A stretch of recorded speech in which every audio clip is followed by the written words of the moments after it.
Hello, everyone. Before we get started with the episode here, I have some tragic news that we have to share. To anyone who has listened to the podcast or has watched the videos on our YouTube channel, if you've watched or listened to enough of the content, you might be familiar with our friend Tristan Brannin. He was in our Hitman 2 videos. He was in the videos where me and him were watching Cat cringe playing Honey Pop. He was in the Monster Prom videos that we made, and he was on the Dragon Ball arc episodes that we have made,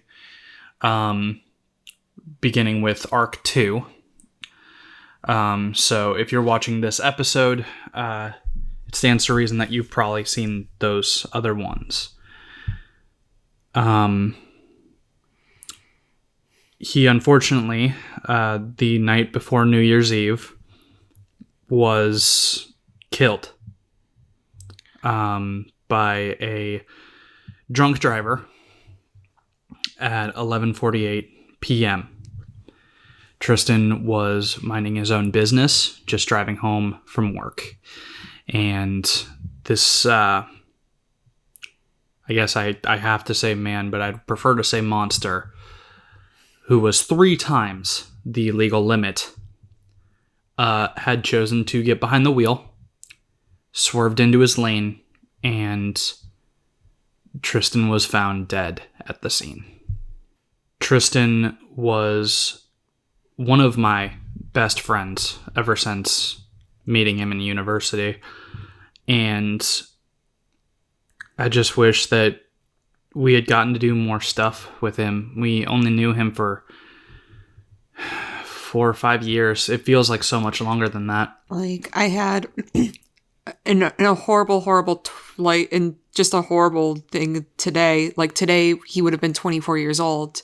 Yeah. For the day of recording, and like I had a Snapchat memory pop up from 4 years ago where he's riding a kiddie bike, and I'm just like, was that really 4 years ago? Like, the day that we're recording this is January 8th. He would have been turning 24, but that was stolen from him because, I'll just speak candidly, because some asshole douchebag decided to be a selfish prick. I've never understood why someone would even attempt to get into a car that drunk. I mean, when you're that drunk, you know how fucked up you are.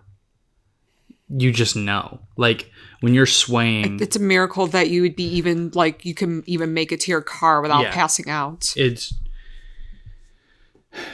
I don't know if he had been drinking at home, at a friend's house, at a bar. I doubt at a bar because of the circumstances of this year. At the time of this recording, we don't really know anything about the other driver besides his name. And that he is currently in critical condition at the hospital, but of course still alive. But I do know that if he was with anyone else... Well, if any of you who know this other man were there that night and let him get into his car, I hold you personally complicit in the unintentional murder of my friend. At the time of this recording, as far as we know, the max prison sentence he can get is 14 years. Which is horribly unfair. He stole a life. He stole a 23-year-old life, a life who, at least in my opinion, had so much better shit coming for him than I probably ever will. His life was hadn't even really started yet.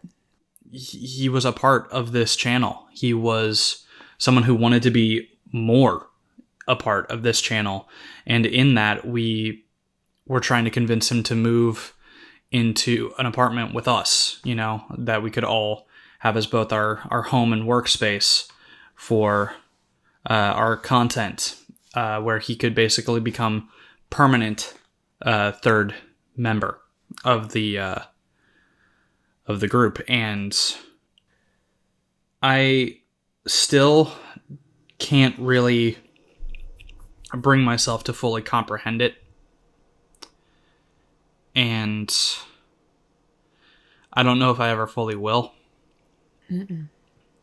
But I do know that there have been moments, some short, some uncomfortably long, where I have just felt either horribly depressed or lost, and others where I have felt just seething rage, where I just had to separate myself from everyone, or I just know I would have made an ass of myself. And I just...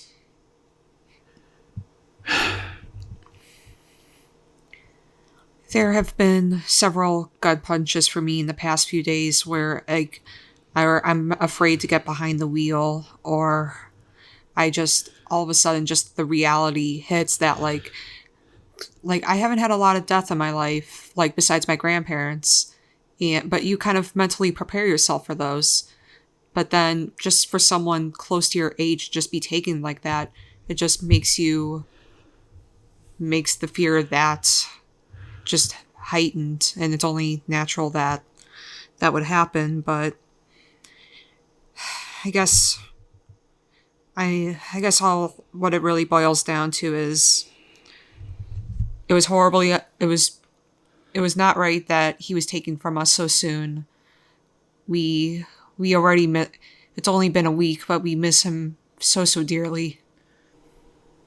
We're gonna take a little break after this part, just out of necessity, to even possibly get into a headspace to talk about a Goofy Toriyama anime. So, I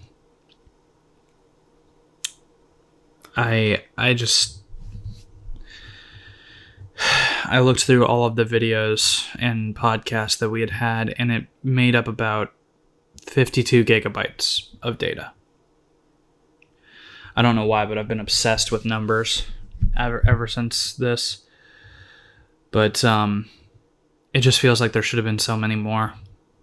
It should have been in the terabytes. It was supposed to be in the terabytes, and it just... Should have had more memories and adventures and stories to have shared with him. I don't know. I plan on keeping his memory alive where I can. Mm-hmm. You know, first and foremost, those videos aren't going anywhere as long as I can do something about that. If YouTube tries to take them down for some other reason, I will fucking go to their headquarters themselves and bitch at them. You know, I will put on a Karen wig. I don't give a shit. But, and I have a gift that was supposed to be for him that I bought that I'll never get to give him. It's literally right here. It is... He collected goggles, like steampunk goggles. And I thought long and hard about what I should do with them now. I've decided that I'm going to keep them in his memory. And since they were for him, if he is still out there somewhere, I'm not a hugely religious person. I'm sure that that's probably come up in some episode or another. If not, you know, now you know it. But I always have believed that there's probably some kind of afterlife, just because the aspect of energy can never be destroyed. It can only be changed. And I don't know. But I'm gonna hope that I don't know. I guess he can use these to kind of tap in, you know, whenever we go somewhere. Because I'm gonna take him with me whenever we go somewhere cool or important, and hopefully he'll be able to either, you know, sense it or kind of zwarp down to the ground for a bit and just take a look-see, I guess. I don't know. But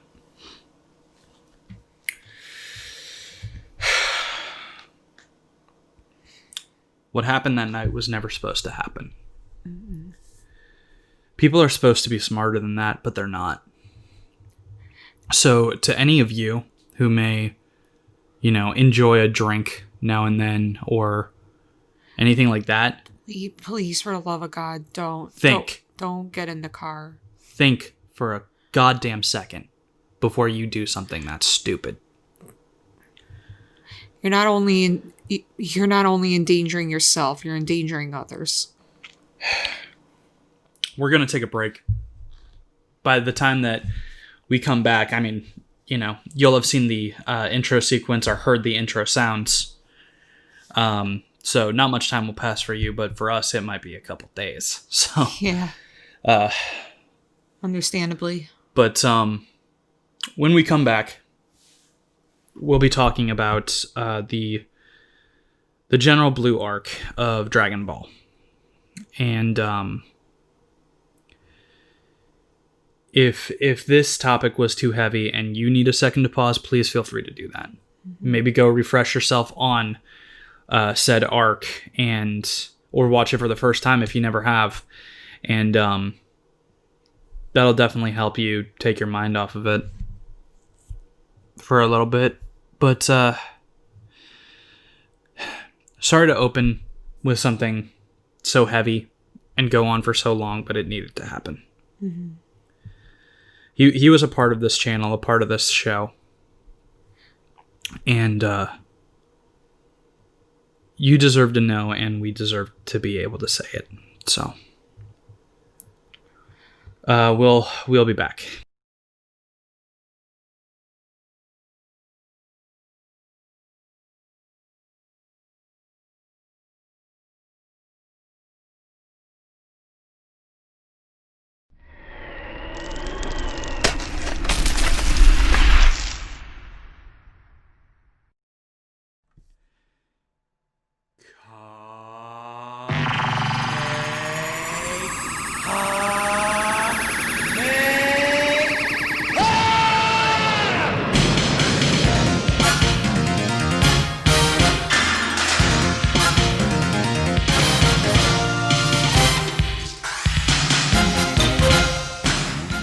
All right, we are back. Sorry for how heavy this episode started, but that needed to be said. Now, for our own psyche and for your enjoyment, let's talk about some Dragon Ball. Woo! So, this episode of our retrospective is about the General Blue saga, the second of the Red Ribbon Army whole story bits. Mm-hmm. Which honestly, the Red Ribbon Army takes, I think, 3 sagas / arcs, mm-hmm. And I'd basically consider that season 2. So okay, it's all just kind of mumbled together. Well, it's all dealing with that one enemy, right? That one conglomerate enemy. Yeah, whereas the beginning episodes could all be summed up pretty. It was all Pilaf. Yeah, it was all Pilaf. It can be its own self. It could just basically be its own one-off story. And it was gonna be. Yeah. Until it wasn't. Until it got popular.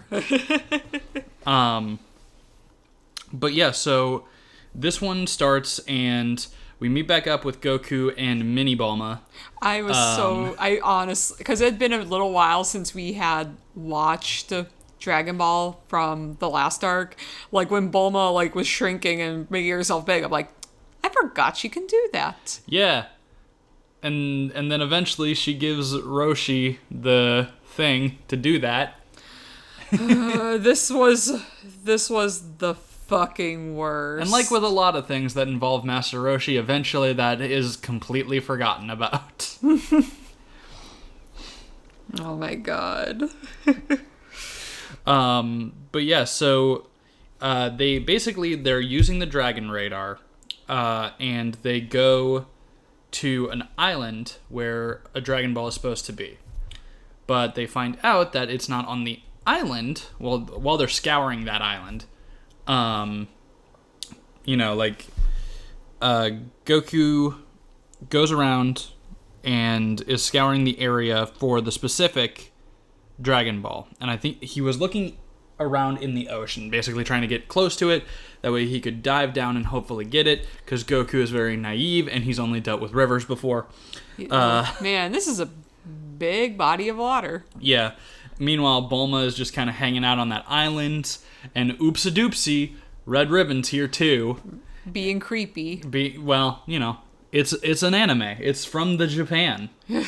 And Bulma is token girl character at the moment, so obviously that means it's time for sexual harassment. Yay. Oh, Japan. Stop it. Please stop normalizing this. You thought it was an anime that didn't have sexual harassment, but it was Dio. Whoa. Now when I'm thinking about Dio and how fabulous he was in part 3, can we talk about General Blue? Yeah. He had some serious kind of vibes. I like him. General Blue is more very obviously a gay-coded character, whereas I think you're thinking of how I would voice Dio. Yeah, maybe that's true too. Where it's an inside joke, everyone, that if I were making a version of JoJo's Bizarre Adventure, part 3 Dio would have chilled a lot in the intermeeting years, since getting Jonathan's body, and has essentially started the way to turning good, but just keeps doing these horrible, heinous acts of villainy by accident, just kind of out of habit, you know. So he sees Kakyoin again, and it's just Kakyoin, my boy, how are you? Horrible thing about that parasite, they just happen. I can't control it. Vampire stuff, you know. Come, give us a hug. And it's Jotaro, is that you? Oh, and Joseph, the family's all here. Come, give Uncle/Grandpa a hug. Oh, you're swinging at me? You want to spar? Well, I very much oblige. Come on. That's my version of Dio. Yeah, I think I'm getting my memories muddled. Yeah, no. Actual Dio is useless. My version of Dio says precious instead. Precious. Anyway, so yeah, General Blue is he actually can fight. He's shown to be able to fight and all this stuff, but he's also very clearly, 80s manga gay character. So I've had a note in here from the he's first a big, episode. strong dude, but he's very prim and proper. Yeah, he doesn't wears lipstick. Yeah, he's or lip gloss. It's no dirty or gross allowed into his army. Literally, the second he sees dirty shit, he has a handkerchief that he blocks his face and nose. Very, very Victorian effeminate. Yeah, almost. But he can kick your ass, so you know what? That's fine. I hated Blue, but loved him at the same time. Yeah, he is a fun character. But so he's in charge of this operation, and he actually is kind of smart, because it's this person took out a lot of our men in multiple different operations. I'm gonna try not to underestimate this dude. I don't care if he is a kid. Mm-hmm. Which I like that. I respect a villain who isn't just so vain and full of pride that they're okay, yeah, I could just monologue and walk away, or I could shoot you. And he tries to do that a lot of times.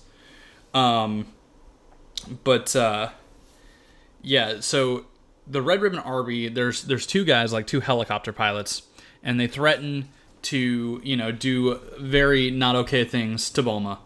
She's underage, you creeps. She even brings that up. It's can't, I'm a minor, and it's there's nobody else here. And, but Goku, shows up as hey, Bulma, are those bad guys? Oh, they are? Cool. Destroys helicopter, possibly killing them. I did note one thing from this episode specifically too, where we get a little bit of Bulma development, because she tries to wreck them with using pocket sand. Yeah, she does try to use pocket sand. So she's getting to the point where she is trying to defend herself a little, at least. Enjoy that.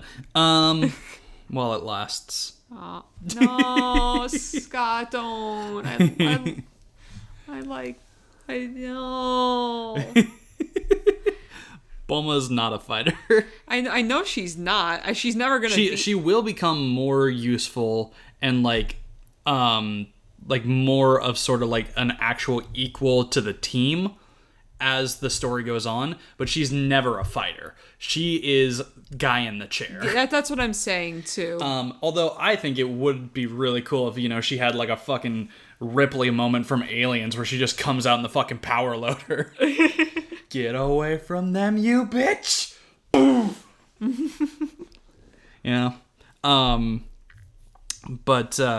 So eventually they realize, okay, Goku can't swim that far.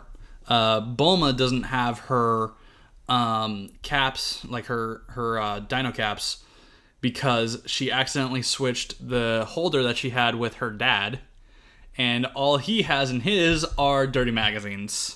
Teehee. Which is a thing that I never think comes back up with Dr. Briefs. Like I don't think we've seen Dr. Briefs yet. I thought we've seen him once. Maybe we've seen him once, but we don't really know him as a character at this point in the story. Mm-hmm. But I know Dr. Briefs, and I don't know, just like from what you see of him later on, and in Z and like stuff like this, it's like I don't really feel like he'd be the guy to have dirty magazines. Yeah. And have that be the only thing he has in his dino cap carrying case. I'll have to see when we get him a little more involved. But so they go to Master Roshi because his island's nearby, right? Mm-hmm. And it's like, oh, hello there, Goku and Bulma. Hello. No. Couldn't stay away there, could you? Roshi's gonna get lucky tonight. Bulma's just like, I just got out of this situation. Goku, why are we here?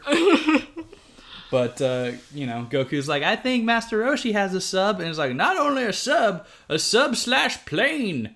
Those exist, sure. Okay. It's like, but, Krillin and Launch took it. They're getting groceries. So they're just having to wait there. And there was another thing that happened while they were waiting for Launch and Krillin. Because, of course, Launch and Krillin get delayed because Launch sneezes. Oh, yeah. And, basically makes a whole fucking mess in the town. But eventually they do get back. I forget if during the time that they're waiting, if that's when Roshi gets his hands on the... Yes, it is. Yeah, because like, it's like, yeah, you can have it, you can borrow it, but I need something in return. And so it's like, yeah, take that watch thingy that can let you turn small and hard to see. Don't think into this. I know. I'm even in my notes. I'm like, Roshi wants that watch. He's sus. Sus. Throw Roshi out the airlock. Roshi was not the imposter. Bullshit. So he gets the watch and starts testing it out. Tries to like spy on Bulma using the bathroom, which so gross. And I'm just like, is he just trying to get like a peek of beforehand, or is he into even weirder shit? Oh God, I didn't even think of the implications of that. Yeah. But yeah, he did a horrible. He was gonna do a horrible thing. But he constantly gets karma'd for it. Yeah. Every single time, as he should.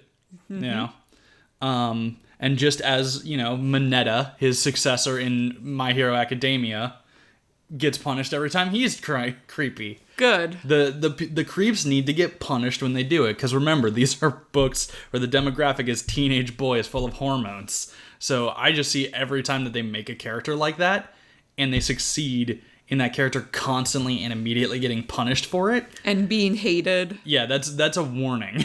It's like, yo, kids, don't be this. It's not gonna be good for you.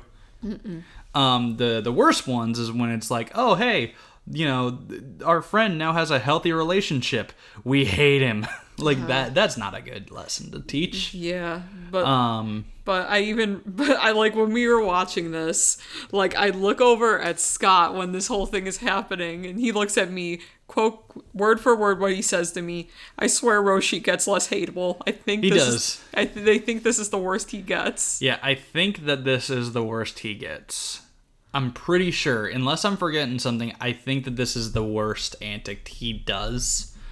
And then like later on, you know, because they keep introducing new characters and new situations and stuff like this, like he never drops the pervy thing completely, but like as it goes on, it just becomes less and less and less of a focus. You know, and you can just enjoy him as that. But like, you know, you got to understand, Roshi is a parody. He's literally a parody of the wise old sage who can do no wrong. You know, so it's like, oh, he's the wise old sage who is also a constant fuck up and a perf. So, but so they get the submarine, and Krillin goes along. Because he's like, I haven't gotten any screen time recently. And this isn't Z yet. I'm not irrelevant. Actually, no. Krillin stays relevant probably the longest of any character introduced besides Goku.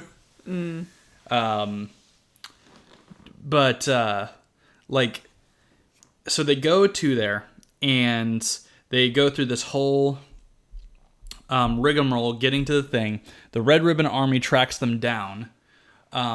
Attempts to fight Roshi and gets their ass kicked. Yeah, which I always love to see when Roshi like isn't being a creep or isn't being comic relief, and it's just like, oh, no, there's a reason I'm called Master Roshi. I mean, remember when you took down a fucking mountain? Yeah. Like, that was badass. Well, he put out a fire with a fucking laser. Yeah. I don't know how that works. I do like those moments when Roshi just shows like how OP he actually can be. But yeah, he does that, but it's like, look, the Dragon Balls, or no, I think they do get the Dragon Balls, don't they? From that, because like Bulma left them with Launch. Yes. Yeah, but yeah, and also we get some stuff where, of course, Roshi is being a creep, trying to do what happened earlier, and keeps getting karmaed for it. But Launch sneezes and like actually gets to talk to Roshi a little bit and starts to figure out what the fuck is happening. You know, it's like, oh, this isn't my house. This is your house, and I'm just staying here. You know, and stuff like that. Because eventually, you know, like, that will help, right? Because, like, maybe Launch won't be so immediately pissed. If both personalities recognize her. Immediate aggro. Who's around. Yeah. I just keep wanting to know, where the fuck does she get those guns?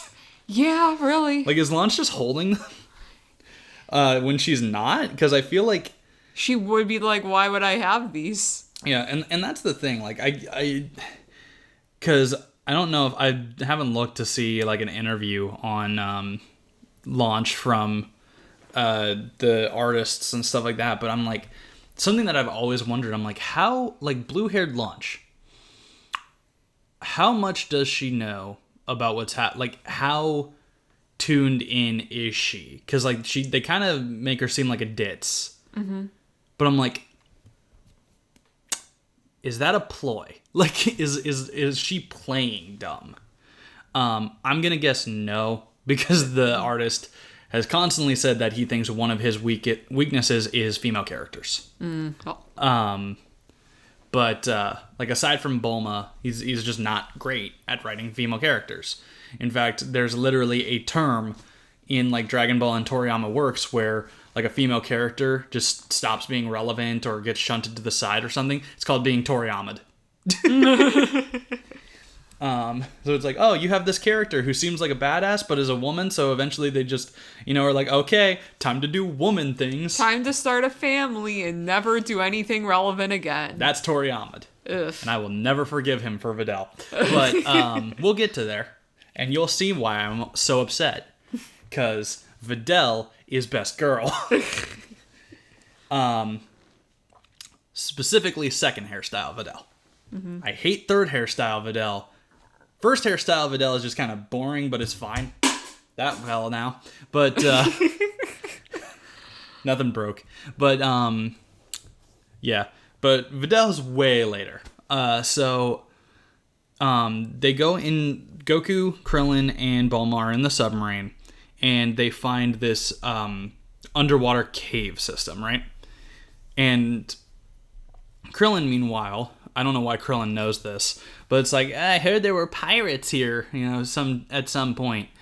And, starts telling them about that stuff. It's like, maybe this is the pirate's cave. And somehow, for some reason, General Blue knows about that too. And it's like, oh, perhaps this is the pirate's cave. Yeah. And then we've got some nice Indiana Jones stuff where Goku and the gang are, either avoiding or disarming traps or something like that, or just completely skipping them. Like Goku and Krillin just freaking jump over one. Mm-hmm. And then General Blue sends a bunch of his guys through it, and they just all fucking die. God, I love it when the Red Ribbon Army shows to be incompetent. But then he shows himself to be very competent, because it's like, oh, okay, hold on. This is a booby trap, sure, but the pirates would have needed a way to get through here. So there's got to be a secret or something. Oh, yeah. Like a switch or... And just another passage opens up next to it, and it's like, sick. Don't mind if I do. Sorry, Dungeon Master, I'm skipping this shit. Oh, yes, I will take that inspiration point. Thank you. Inspiration points. Yeah. When the DM is even like, damn, I wish I thought of that. Inspiration die. Here you go. But yeah, so he starts catching up. Eventually, they find a fucking robot. Yeah. Because, like, they're supposed to be pirates. And in the flashbacks, and I don't know if this is just supposed to be how the people telling what the thing that the flashback is under are supposed to see them as or anything like that. But it's like, you see, like, an old-ass timey pirate ship. But then, like, the harbor is a fucking modern, like, ship. Mm-hmm. With like cars and tankers and a fucking pirate robot that goes arg and yo ho ho. And like has a fucking machine gun arm and a fucking sword. And but that was an awesome fight just because like the fucking thing had the fucking skull face, like the xenomorph skull face, mm-hmm. which is pretty intimidating when it shows it close up. And it will not relent. Like, it's even got Goku on the rocks. And like, Krillin and Bulma are trying to help, and they're like, oh shit, there's a cannon. Fire! And they fucking hit Goku. But at least in that moment, like, Bulma's like, oh shit, I fucked up. My bad! You alive? You good? I think I saw a thumbs up. He's good. But yeah, that fight goes on for a good amount of time, and they try so much shit to like just kill that thing. Like they dump it in the water, it's like maybe that'll short circuit it. Nothing. Like well, it's got to run out of bullets eventually. Nope. It's like we'll fucking break this part of it. Doesn't care. So eventually they Bulma and Krillin run into a building. Right. Mm-hmm. And so like what did you think about that whole thing? Like General Blue chasing after him, the robot, like how did you think that worked? I enjoyed the scenes, but something that I remember I've noted this several times throughout the episode, I noticed, like, during some of the combat scenes, or, like, a scene with General Blue when he was slapping one of his minions, his slap was literally only, like, 3 frames. Like, I asked you to go back. I'm like, what the heck's going on? A lot of, this was, like, when I started noticing there was a lot of reused animations. Yes. Yeah, and that's a huge problem with a lot of anime in general. Especially long-form ones. Long-form ones. Because Japan, and they've been getting better about this, but even though anime and animation is like something where it's like, as an art form, you know, it's usually pretty respected. They're better about understanding that, you know, animation is a medium and not a genre, so they have it for adults, kids, in between, like that kind of stuff. Yeah. But also, animators make less than minimum wage, have like 80 to 100 hour work weeks, and just are so regimented and so strict in like the budgets they're given and the time scales that it's just a nightmare. But that's kind of why that they repeat that animation. It's to save money and save time. Yeah, so were there any other notes that you had during the...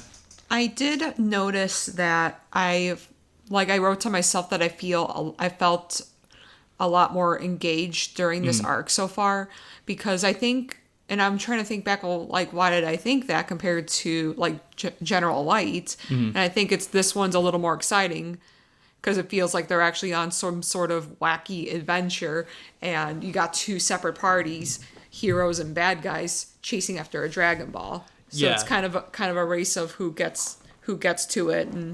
And could it also be because, like, we're seeing Goku on the ropes more at this point? Because, like, General Blue actually knew how to fight. The robot was kicking his ass. That's true. And then there's other stakes that are fucking with him, like, you know, time or getting lost or, you know, stuff like that. Yeah, you know what? I mean, Goku still has his moments of OP-ness during this, but I think that might be part of it too. Yeah. Seeing that things are actually a challenge for Goku in some ways. So once they finally get that robot taken care of, Bulma and Krillin end up going one way. General Blue gets ahead of Goku and is following them and misleads him. Like, Krillin tries to, you know, make a note on the floor to go this way, and General Blue, like, scuffs it out and makes it the other way. So then Goku gets separated and comes across, like, that octopus who tries to eat him. Oh, I honestly forgot about that fucking octopus. Meanwhile, General Blue comes across an eel and, like, is wrapping itself around him and electrocutes him, and he just fucking crushes it. Oh, yeah. And then Krillin and Bulma are swimming underwater and find an exit to the pirate treasure area and the Dragon Ball. How the fuck the Dragon Ball got there, I have no goddamn idea. It just so happened, like, after Goku and after Oolong used it, like, it just ended up in a chest somewhere. Well, because, like, you see them go up into the air, turn to stone, and fly off. Yeah, that is a pretty hard reach. Yeah, I could see it getting under the water. I could even see it, you know, getting transported by fish. But how the fuck did it get there? Like, how recently were these pirates active? That's the thing that I don't understand. I don't remember when it was, but, like, but they're bones. At some point I noted that this robot's apparently centuries old. Yeah, it's apparently centuries old. They find the pirate in the observation tower, which, how long have they had this tech? You know, like, that's the thing that's very weird, is Dragon Ball is a sort of mix. Hi there, Train. A sort of mix between fantasy, historical, and sci-fi. And a lot of anime are like that, honestly. Like, I feel like almost every single fantasy anime I've ever seen can't stick with it. Yeah. Like, they cannot stick with fantasy. And the writer's just like, okay, it's fantasy, but airship. Or, it's fantasy, but this magic basically works like Google. Or some sort of ancient society with tech. Yeah. Or, I'm in another world with my smartphone. That's literally the name of an anime. Oh, God. Dude dies. God's just like, yo, that was a pretty unfair death. I'm gonna send you to a fantasy world where you'll get a harem. Teenage boy surrogate. And it's like, cool, I want to keep my smartphone and have it be able to work. Well, that breaks all laws of reality, but sure. So dumb. Oh. Watched 2 episodes of that and I'm like, I think I can tell what this is. And I'm done. Yep, it's real dull. real dull. But so Goku eventually gets, defeats the octopus, goes back the other way, tries the other direction, and gets to them. And General Blue, by this point, I believe, has caught up to them. Yeah. General Blue arrives and declares that the Dragon Ball, should be given to him. And Bulma attempts to seduce him. And it's like, ew, disgusting. Woman. They have the boobles and the vagines. Disgusting. Those aren't pecs and peni. Ugh, atrocity. I'm gonna shoot you right now. And, Bulma, of course, gets so fucking offended. It's like, don't you know that a fucking 14-year-old or whatever is the height of femininity? And I'm like, Toriyama, stop. Please, stop. Toriyama, please. I'm begging. It's almost as bad as how Pokemon is like, hey there, children, this is what you should look like at 10. And it's a fucking 17-year-old player character model.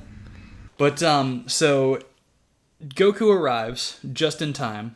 And Krillin actually fights General Blue first. And I believe he does pretty alright, but General Blue kicks his ass. Yeah, I think I had a note in here that said, what the fuck, Krillin? You were supposed to be competent. Well, because General Blue apparently, is superpowered. He freezes him.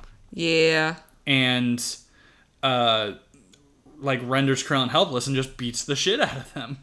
He was pretty mad about his face getting fucked up. Yeah, it's like, you damaged my perfect face. I like the note I wrote. Blue. Oh no, my beautiful face, you ruined me. Also, I'm beating a child to death. Yeah, he's literally picks up a giant rock and is about to fucking crush him. Yeah. But then Goku shows up. Ongoing theme. Yeah. General Blue, fucking Ubers his body, as people in Dragon Ball can do. And seems to be victorious against Goku by using the same dirty-handed trick. But then a mouse shows up and scares General Blue and breaks his concentration, and Goku just fucking defeats his ass. That was incredible. Eek, a mouse! Yeah, this is definitely gag. Yep. Krillin and Bulma grab the Dragon Ball and head out, but Goku's like, hold on, I need to get something, and it's the mouse. Goku, friend to mouse. Yeah, literally, it's like, hey, you saved my life. Here, let's get you out of this crumbling area. How'd you even get in here? The only way in is through water. Here, I know, I'll put you in my mouth. I'm just like, that is what is happening. And then Goku the whole time is like, it runs back, gets into this, does he even get into the sub? Or yeah, no, he gets into the sub, but then they're being chased and shit's falling, and it's like, we need more speed. So he's like, okay, everybody, hold your breath and open the doors. And Kamehamehas everybody to safety, which just brings up, it's like, okay, so sometimes Kamehamehas have matter, and sometimes they don't. Yeah. And it's like, I never realized that. Because, sometimes it pushes things back, and other times it just doesn't. It just doesn't. It's just what the it is what the story needs it to be for that scene. Yeah, I think some people have been like, well, it's a blast of ki, so the ki wielder could totally manipulate that. And I'm like, okay, that's a stretch, but so is everything. I could kind of at least buy that if they said it. But that's like not official sources say that. That's like fans. But they get out of the cave. General Blue eventually gets out of the cave, wounded. But Goku sees that the ball isn't the 4-star ball, isn't his grandpa's ball. Oh man, what a waste of time. Not really. Yeah, and Bulma gets mad at him. And he's like, what the heck? You didn't tell me that the Red Ribbon Army and shit was about this. And I didn't want to be in a crazy adventure like this. I want to go home. Mm-hmm. And a soldier who, because like they get out and it's at Red Ribbon Army base, and the soldier's like hiding from them. And General Blue finds him and just fucking murders him. I'm pretty sure the Red Ribbon Army has lost more soldiers to Blue than the gang kicking their ass. Like, what the fuck? Yeah. And he gets to Master Roshi's island, takes control of a piece of rope, and entangles Goku, Krillin, Bulma, Master Roshi, all of them, basically. Oh, yeah. And just makes a bomb. And steals the Dragon Balls and takes off. Like, I'm gonna blow you guys up, bye! And Launch comes back and basically gets rid of the bomb. Cuts Goku... In fact, no, she doesn't get rid of the bomb. She's just like, what is that? What's going on? Yeah, and Goku, for once, is like, it's a fucking... Get me out of here! How can you not know what that is? We don't want to die. Yeah. He manages to get rid of it, tosses it out of the way, and then calls Nimbus to follow General Blue, which is where they end up in Penguin Village. This was the weirdest shit. This was Dr. Slump. So, audience, if you don't know, which I don't doubt, Dr. Slump was the gag comedy comic that Toriyama made, I think, right before Dragon Ball. Like, Dragon Ball was the next one he made.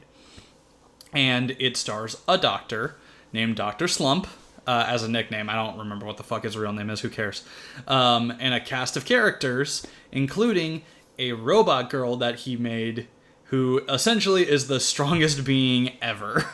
Mm-hmm. But all she gives a shit about is wearing stupid costumes, playing, and all this shit. Essentially, like, Dr. Slump has to trick her into helping him defeat people who are trying to fuck with him by saying, it's like, oh, go play tag, like, or something like that.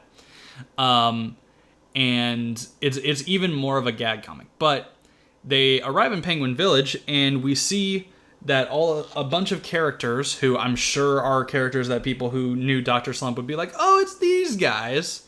But I didn't fucking know. But literally the whole time I'm just going like, who are you people? Who are you people, and why is Yamcha here?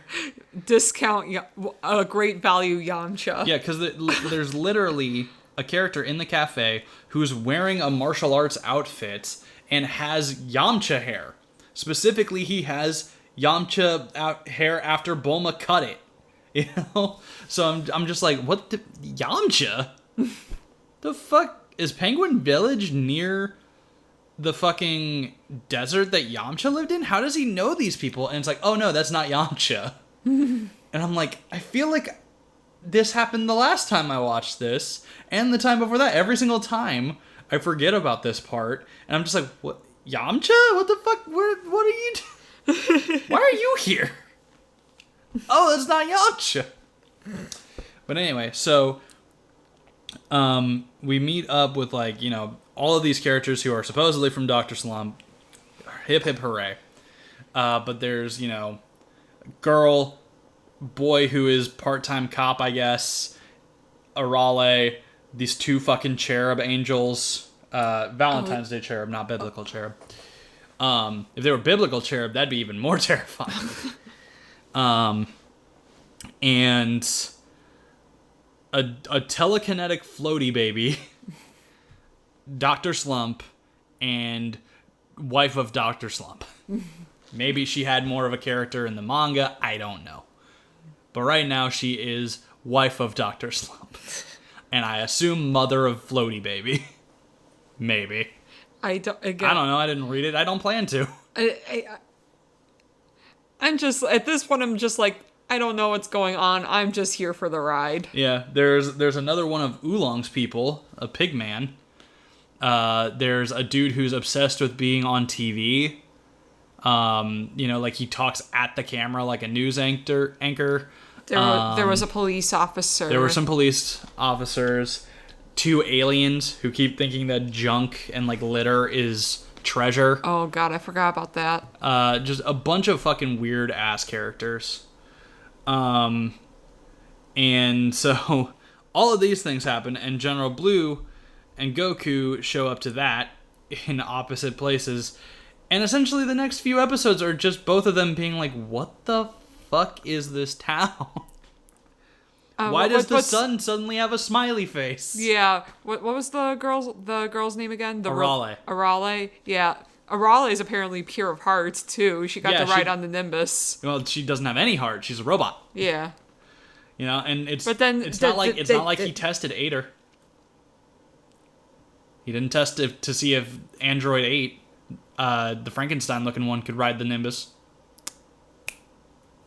Maybe it doesn't count with robots. I mean, just anything that Goku puts on it, like a fucking tatami mat or, luggage, clothing, anything like that, that works. Eventually, General Blue and Goku have a fight.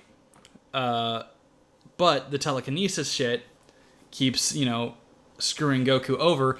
And so Dr. Slump is just like, oh, well, shit, Arale, that guy wants to play tag. And it's like, he do?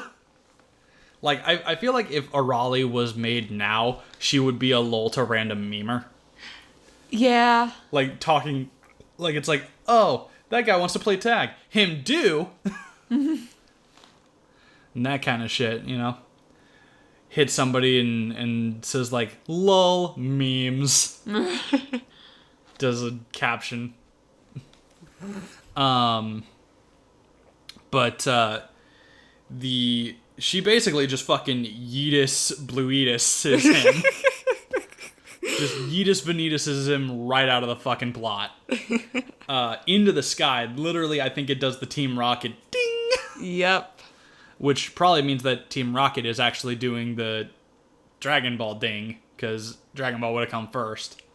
Although they could have both been bringing it from something else. I don't know, fucking Astro Boy? Who cares? I'm just saying, ding. Star in the sky now. Yeetus. That's Phil's boy. That's a Hercules joke. Not Hercule, Hercules. You don't know what Hercule is yet. Anyway, so essentially, like, Goku realizes that the Dragon Radar is broken. Dr. Slump fixes it. Well, technically, Floaty Baby fixes it. And then tells Dr. Slump, it's like, oh, hey, you did it. And then he completely changes character design. Goku notices it. Yeah, Goku's like, how did you do that with your face? Which I actually really love that joke. Because that kind of shows that even though, yes, Dragon Ball is goofy, by this point, Toriyama... because I'm pretty sure this is in the manga. I don't think it's a filler arc. But, like, Toriyama realizes that Dragon Ball is becoming something more serious and more story-driven. Because I think Dr. Slump was literally just a gag comic. It didn't have a story, really. Mm-hmm. Like, maybe a little bit, but I think the main thing was the jokes. Mm-hmm. And you can tell that there was a bit of that in Dragon Ball, but now it seems to actually be, trying to carry a story. Mm-hmm. And that's going to become more and more and more apparent as it goes, and I think it gets even better. Yeah. Then it goes a little too far. And then they eventually strike a decent balance. But anyway, so that's like eventually we Goku flies off with the new Dragon Radar, going to continue to find the 4-star ball, and it cuts to Blue, who's at a payphone. Oh yeah. Just like, Commander Red, that boy Yeetus Vanitas did to me. He is way stronger than you said he was gonna be. I didn't underestimate him, but good lord. Man, that really crumpets my tea or whatever. And then it's like, fucking get back here right now, Blue. I got some talking to you. Can do. Now, where the fuck am I? And like it pans out and there's like pyramids. Oh yeah, what the fuck? Yeah, and I'm like, is he in Egypt? I forgot that Dragon World had Egypt. Because like, as far as I know, the Earth that's in Dragon Ball might be Earth, but it also seems to be very different. I mean, there's fucking mushroom forests, the big ol' fucking mushroom forests where Pilaf is. There's so many deserts and canyons. Penguin Village exists. And that's its own little pocket of weird. Yeah. I always assumed that Penguin Village was on an island, I guess. But that still doesn't explain why the sun has a smiley face there and nowhere else. Like I said, just a pocket of weird. Yeah, and, there's, like, the cities that we know of are East City, West City, North City, South City. And then, like, fucking another one that's something town. Like Tory Town or some shit. But the Snow Village. Snow Village, yeah.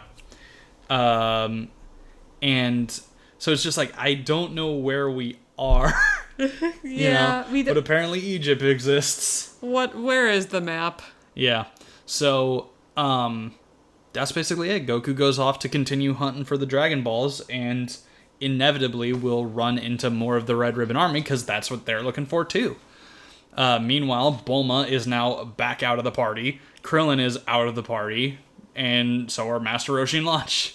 All right. So it's now Goku again. Just Goku. Just little Goku. Just Goku. Just Goku. Just Goku. I loved this arc. It's good. I mean, it wouldn't have been my choice to sum up the Goku Blue conflict in a weird crossover, but no, she noticed that I was giving her a weird look because she said Goku Blue. That's a thing, lady. Oh! What? There is a Goku Blue. There's also a Goku Black. Oh. Goku Rosé. Goku. I didn't put any words between that. Just assuming. Technically, there's a Goku Yellow. Goku Red. The Goku and Blue. Goku White. Conflict. Not how I would have wrapped it up, but I mean, the rest of the arc was extremely strong. I enjoyed watching it. I liked all the shenanigans with the traps, people completely failing with them, or again, Blue being a clever motherfucker. Yeah, he's clearly played D&D. But yeah, I don't know what else more there is to say. It was a good, solid arc, but it's not at its best yet. Oh, I can't wait. It's still wrapping up. This is really good shit. I'm not trying to undermine it. Like, this is some good shit right here. It's not its best yet. Technically, I don't think it's really at its best until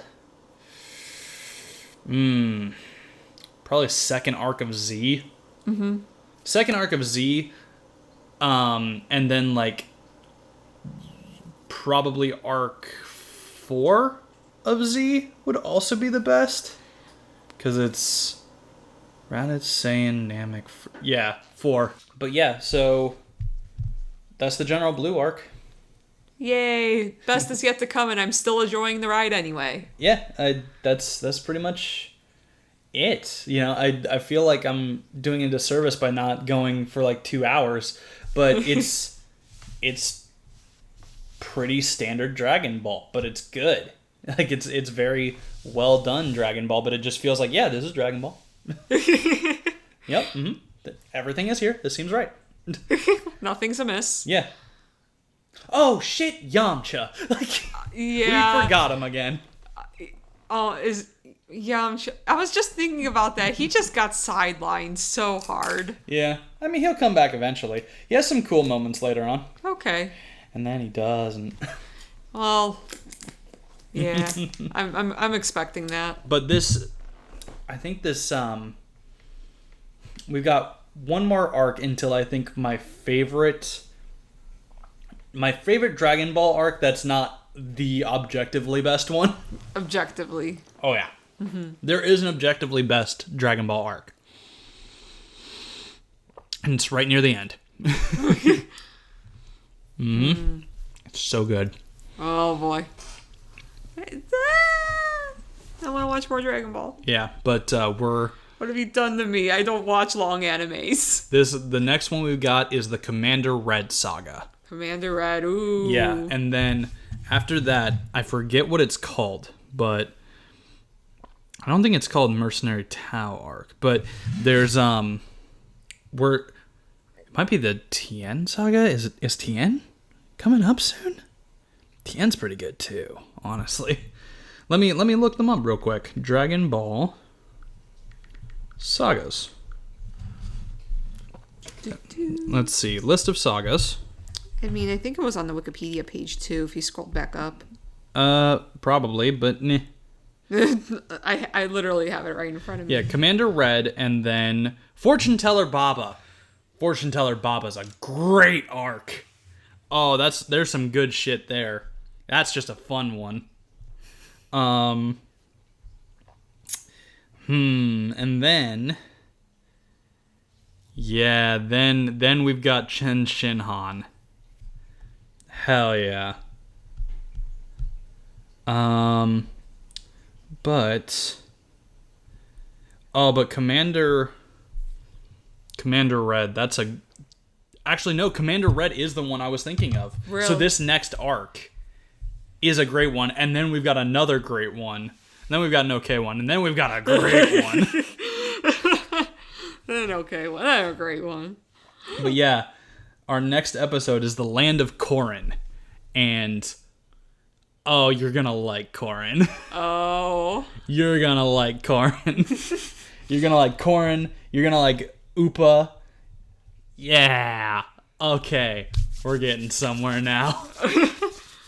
We still haven't met another of my favorites, and I won't state what his name is yet, but to everyone else, you might know who I'm talking about. It's after little Tim Tambourine.